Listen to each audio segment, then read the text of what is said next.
Арна төрінде Атырау таңы біз бағдарламамызды әрі қарай жалғастырамыз. Соңғы жылдары IT саласында жаңа цифрлық шешімдер пайда болып, тұрғындар мен қызмет көрсетушілердің жұмыс форматы да өзгере бастады. Соған орай бүгінгі студиямыздың қадірлі мейманы келіп отыр. Қонағымыз, таныс болыңыздар. Жеңіс Бекбасаров, жалпы біздің тұрғындарымызға арналған цифрлық сервистерді дамытуға ден қойған IT маманымыз, өңіріміздің технологиялық экожүйесінің белсенді мүшесі. Қош келдіңіз, Жеңіс мырза, студиямызға. Қайырлы таң. Қайырлы таң. Жоба, осы ойлап табу жалпы қандай идеямен келді? Негізінен жаңағы тұрғын үй коммуналдық саласындағы көбіне қандай мәселелерді байқадыңыздар? Енді қазіргі таңда ешкімге де тайын емес, шын айтқанда қазіргі қолданып жүрген барлық құралдарымыз және тұрғын үйде қолданып жатқан құралдарымыздың бәрі шетелдік, әрине. Соны көре келе, соның кейбір кемшіліктерін байқадық. Сол кемшіліктерін байқағанда, сол кемшіліктер қалай түзеуге болады екен деп ойладық. Біз әрине бір кемшілік байқағанда жазамыз, хабарласамыз сол мекемелерге. Ол әрине Қытай, Япония, Германияның мекемелері болды. Бірақ ол мекемелердің айту бойынша бізде көп өзгерістер жасау үшін үлкен компания болғандықтан үлкен процедуралар бар деді. Сосын жақсы деп, бірақ қазіргі заман дамып жатыр ғой, өте тез, қарқынды.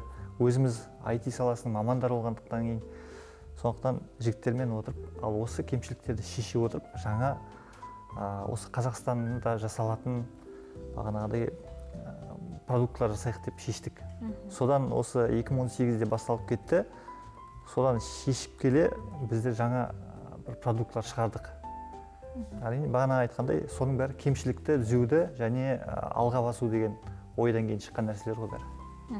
Жалпы тұрғындардың енді мәселелерін шешуге бағытталған дейсіз ғой. Негізінен айта кетіңізші, қандай пайдасы бар? Мысалы, қазіргі таңда цифрландыру дейміз ғой, тек қана біз емес, әлемде сол цифрландыру жолында кетіп бара жатыр. Біреулер цифрландыру жақсы дейді, біреулер жаман дейді. Біз өз тарапымыздан ойлаймыз, бұл жақсы деп. Жақсы, әрине. Әрине, біздің өмірімізді оңайлату, жеңілдету.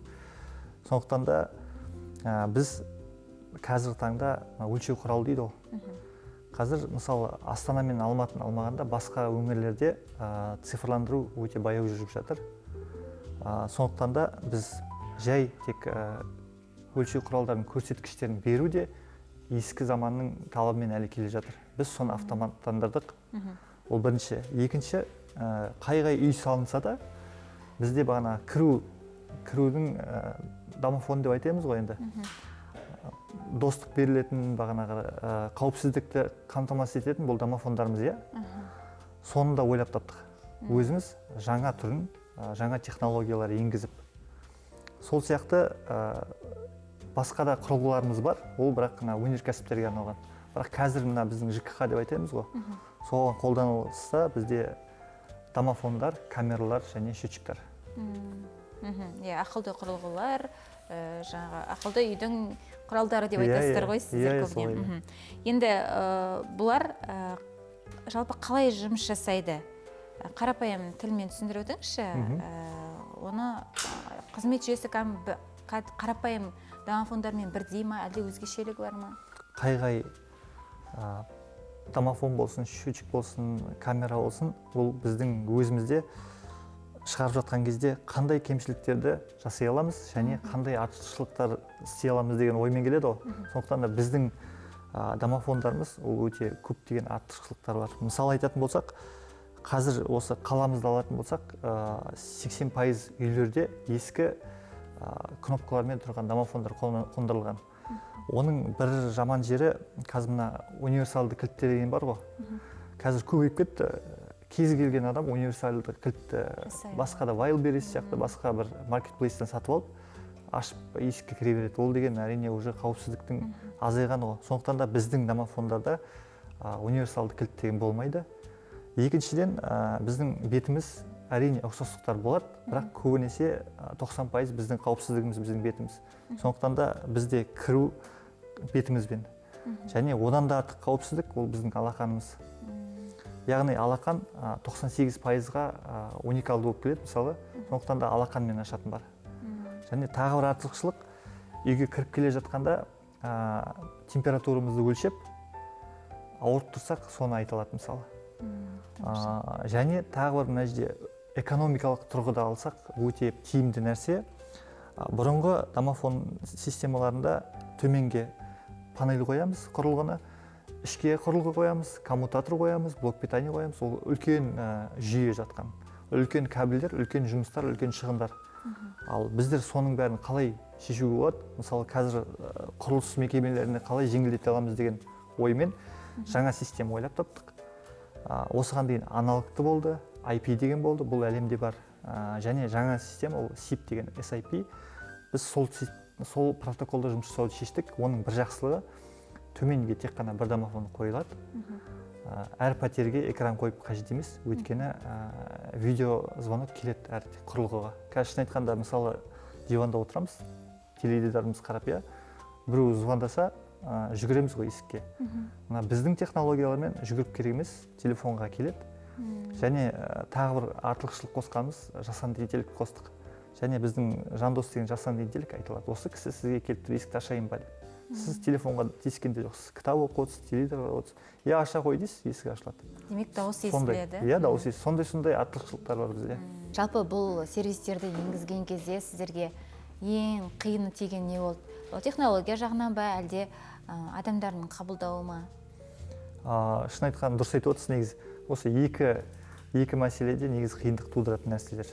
Біріншіден айта кетсек, технологиялар қолдану үшін ең бірінші біз әртүрлі құрал-сайман сатып аламыз ғой.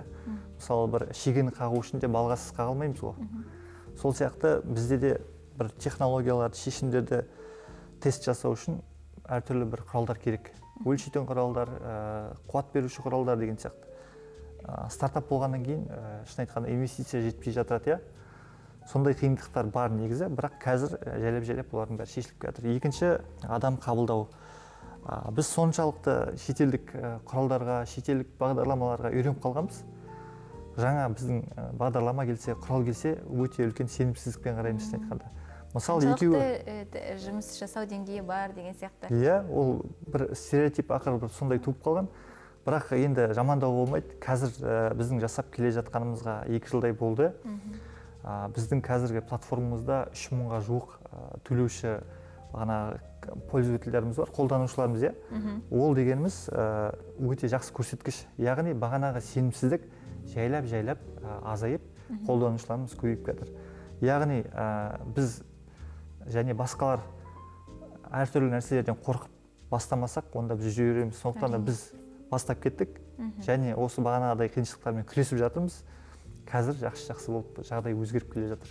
Осы күні кеше хабардан жаңалық көргенім, Астанада үлкен көлік өндіретін зауыт салынып жатыр деп. Осы кезге шейін шын айтқанда скептикпен қарадық қой. Ол қалай болады екен деп. Кеше көріп кәдімгідей қуанып қалдым. Үлкен кәдімгідей зауыт салған, кәдімгідей әлемдік деңгейде. Соларды көргенде тек қана біз емес екен ғой бұл салада келе жатқан, сол сияқты қазір көріп отқан көрермендер болса, тек қана алға басу керек, қиыншылықтар ол болады. Бірақ олардың бәрі де жеңетін қиыншылықтар. Енді жалпы бұл өздеріңіздің ойлап тапқан жобаларыңыздан бөлек тағы алда қандай жоспарларыңыз бар? Бізде мына армандаушы адам дейді ғой. Жалпы көптеген жақсы кітаптар оқысаң, әлемдік бестселлерлерді көрсең, адамның рухани бағанағы даму деңгейі артады ғой. Сол артқанның мүмкін себебі бар. Қазір біздің үлкен жобамыз, бұл Темірат жобасы. Біреулерге айтсаң, соны күледі, бірақ бізге күлкілі емес, соны жасап жатыр. Темірат деген жобаны алдында шет жағасына айтқандай, Қазақстанда жасалатын робокөлік және роботакси. Яғни бұл әлемде жоқ, рөлі жоқ, педаль жоқ дегендей ешқандай управляйтын құрал жоқ. Көлік айдай алмайтындарға. Көлік айдай алмайтын адамдарға А нүктесінен Б нүктесіне шейін жету бір құрал болады.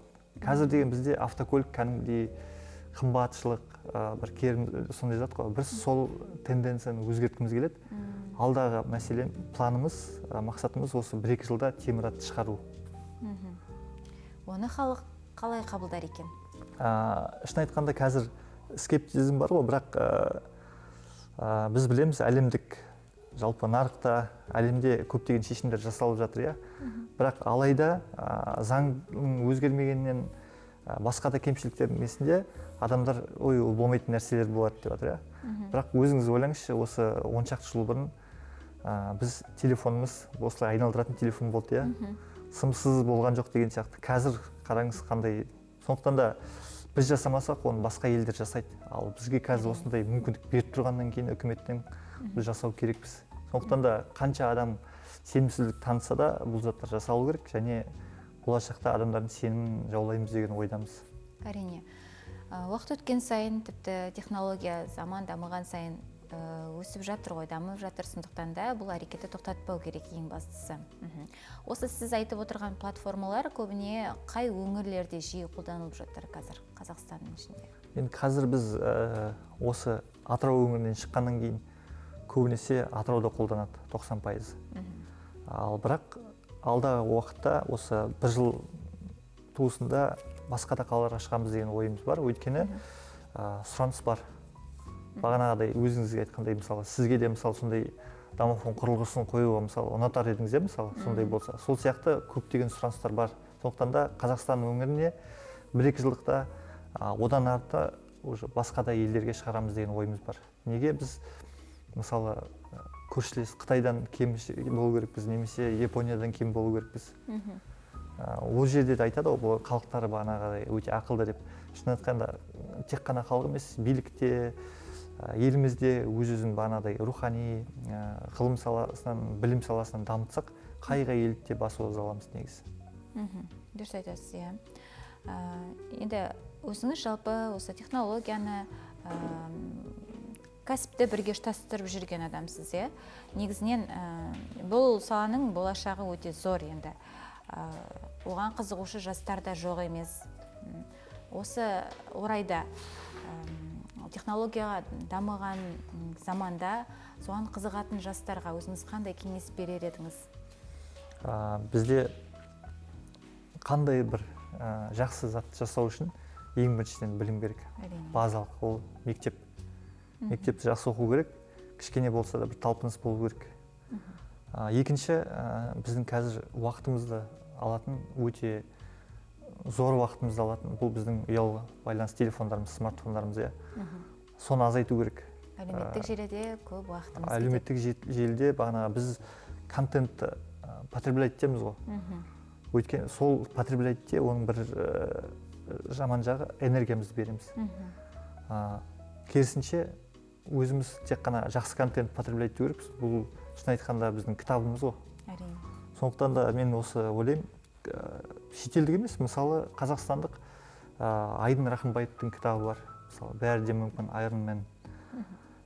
Егер әлемдік бестселлерлер алатын болсақ, Роберт Кийосаки, Богатый папа, бедный папа деген бар. Және қазір осы 20-шы ғасырда өте қатты дамыған Walmart деген Америкада магазиндер желісі бар. Қазірде де жаман емес.